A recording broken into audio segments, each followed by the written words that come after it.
Hi hello नमस्कार. मी अश्विनी स्वागत करते तुमचं आपल्या छान अशा व्हिडिओ ब्लॉगमध्ये.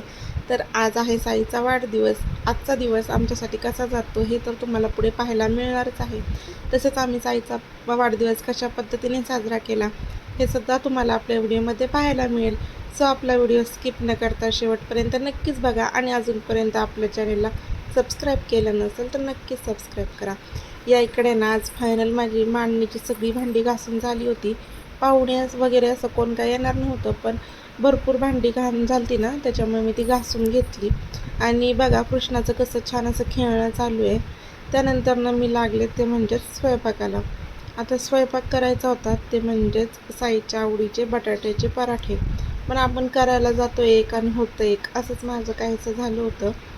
तर सगळ्यात आधी आहे ना मी बटाटे शिजवून घेतले. त्यानंतरनं मस्त अशी तेलामध्ये जिरी मोहरीची फोडणी दिली आणि जे आलं लसूण मिरचीचं जे वाटण केलं होतं ना ते टाकून हळद मीठ टाकून बटाटा छान असा परतून दिला. आणि त्यानंतरनं लगेच दुसऱ्या भाजीसाठी फुलका पण शिजायला टाकला होता. झालं काय होतं ते सांगते. जो बटाटा असतो ना तो पराठ्यासाठी एकदम चांगला शिजवून द्यायला लागतो, म्हणजे एकदम स्मॅश करून घ्यायला लागतो. पण माझ्याकडून आहे ना बटाटा शिजलाच गेला नव्हता आणि साईच्या शाळेची वेळ होत आली होती.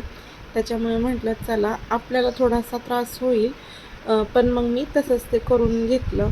आता प्रत्येक वेळेस पराठा करताना आहे ना मी ती जेवढी भाजी लागते ना तेवढीच मी तांब्यानी, म्हणजे माझ्याकडे स्मॅशर नाही आहे त्याच्यामुळे मी तांब्यानी ना छान अशी ती बारीक रगडून घेत होते आणि त्यानंतरनं ती म्हणजे पराठा करण्यासाठी घेत होते.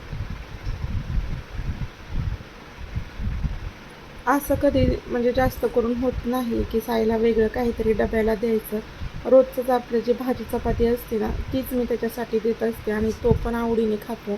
तर म्हटलं चला कधीतरी वेगळं असं. त्याचा आज वाढदिवस होता आणि तो स्वतःहून मला म्हटला एकतर मला पॅटीस दे किंवा बटाट्याचे पराठे दे. तर म्हटलं चला पॅटीस न करता पराठेच देते. पॅटीस करायचं होतं पण असं झालं आमच्याकडे ना कुठं मला ब्रेड लवकर असं अवेलेबल झालंच नाही, मिळालंच नाही. ते दुकानात आणायला गेले ते पण नाही मिळालं. त्याच्यामुळे ना मी साध्या पद्धतीने आपला पराठा जो आहे तो तयार करून घेतला.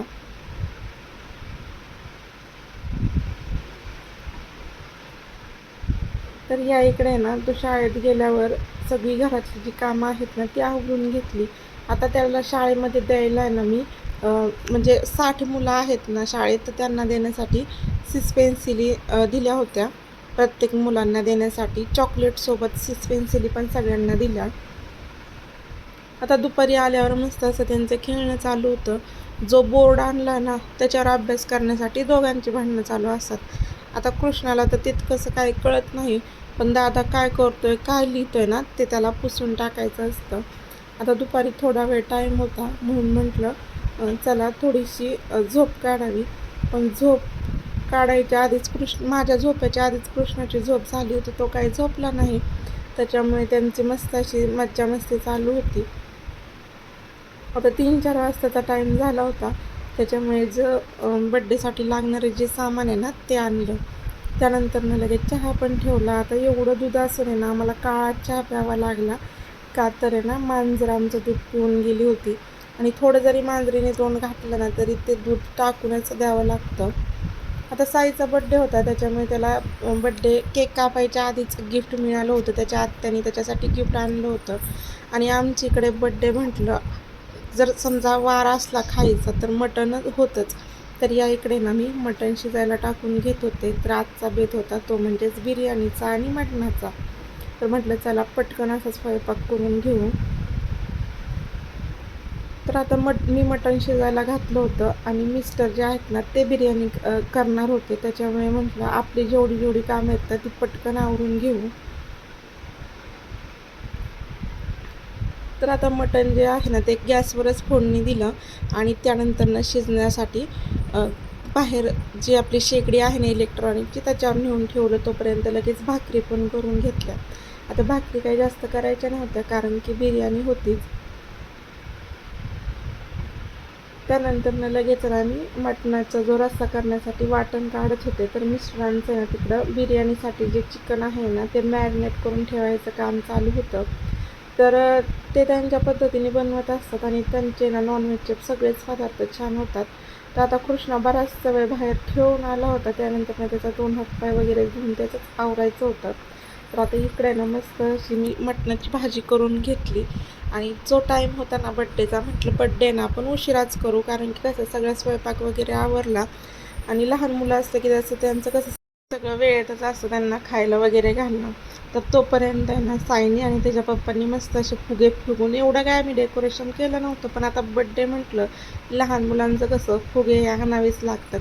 तर आपले 10-12 फुगे जे आहेत ना ते तेवढेच त्याची अशी एक माळ तयार करून आहे ना आम्ही लावली होती आणि पाठीमागे हॅपी बर्थडेचं स्टिकर लावलं होतं.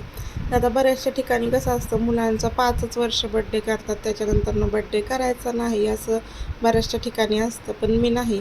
आता आमचाच बड्डे ना अजूनपर्यंत आमच्या आईवडिलांनी साजरा केला, तर आपण आपल्या मुलांचा करू नये असं वाटतं.